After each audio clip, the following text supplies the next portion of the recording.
Good morning, everybody. I'm Butch Lang. Welcome to Kansas City Downtown Airport. I'm with JetHQ, part of the sales team here in Kansas City, where our corporate headquarters are. We're here this morning to do a walk around of a Beechjet 400A. That will also include some remarks about a 400 XP and a 400. Once we do the exterior walk around, which there's a lot to see on the exterior, we'll go inside and show you what a really great cabin the Beechjet has.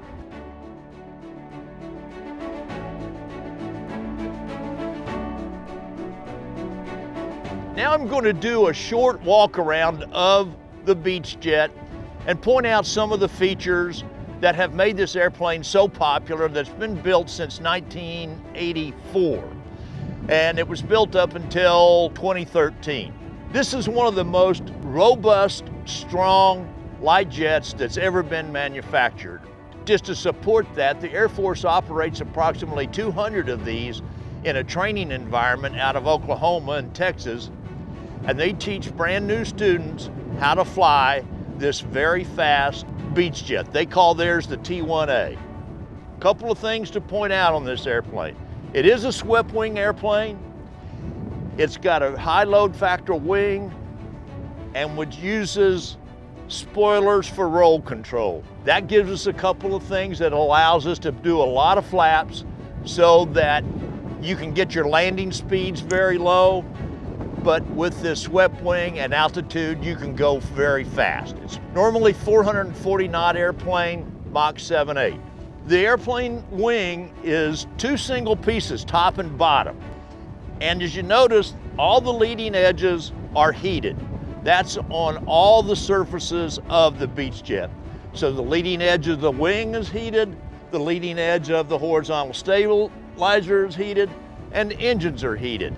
So if you're in an icing environment, all you have to do is turn on the heat switches and there's no monitoring.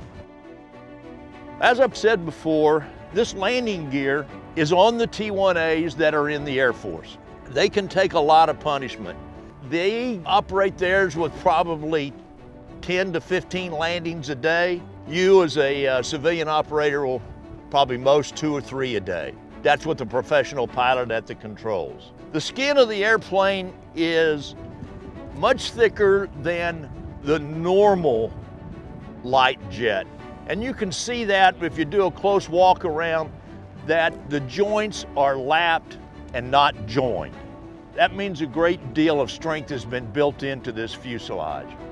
Again, I said it goes 440 knots, 7.8 Mach. One of the things that the additional strength does for you in this type of airplane is that the VMO is 320 knots. So that means you can descend right with all of the airliners going into any busy corridor. Air traffic control very often will say, Beechjet 400 Hotel Quebec, keep your speed up in the descent, you're following a 737. Again, also in the climb, it's got a high enough performance that air traffic control says, you're leading the pack out of Washington, D.C., keep your speed up as much as possible. This airplane climbs fast and goes forward fast at the same time. One of the other features of the airplane is all the windshields and windows in the cockpit are heated. Where that comes in handy is if you've been at a cold soaked altitude for a long time and you're coming back down into a hot, humid environment, a lot of airplanes when they come down, the windshields will fog. They have to turn on fans, they have to turn on heat. These are heated all the time.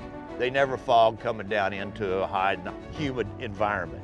The other side of the airplane is just like this one, but it is fun to point out a couple of things on the airplane. It's a T-tail, like a lot of airplanes are a T-tail.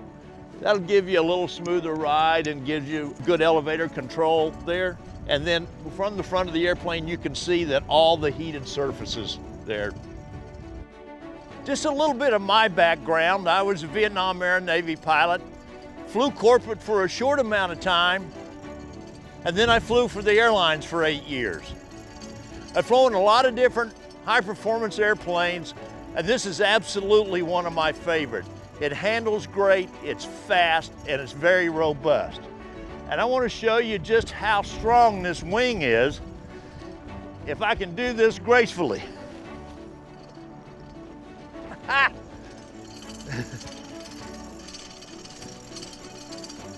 Standing on this wing, which you wouldn't do this on very few other airplanes, except maybe an airliner, your feet do not bend this metal at all. That's how strong it is. Now remember Butch's saying, and you're welcome to use it, time to spare, go by air. More time yet, go by jet. Okay, one of the features that I really like about this airplane is the entry door, and I'll show you why. It's a very large door that opens very easily.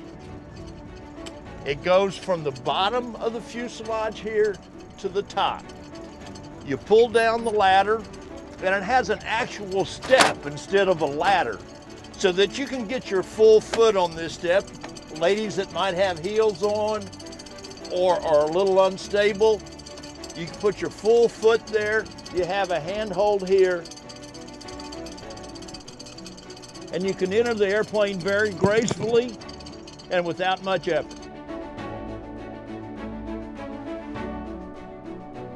A couple of the features I'd like to point out of the interior of this airplane, which is really the largest interior there is of a light jet, is the fully enclosed aft lavatory that is a belted lav, so you can take 8 passengers. You have 2 forward-facing seats. If someone's in that seat, you can move this to give them more leg room, or this one to move more leg room, and back if there's nobody seated there. Here's the executive writing table, which you have them on both sides. Everybody has their own lighting, everybody has their own air vent, and all these chairs that are right here pivot 180 degrees so everybody can face forward. All 6 of these seats can face forward, reclined for late nights, and you don't want to be facing each other to talk. Have a nice rest on your way home.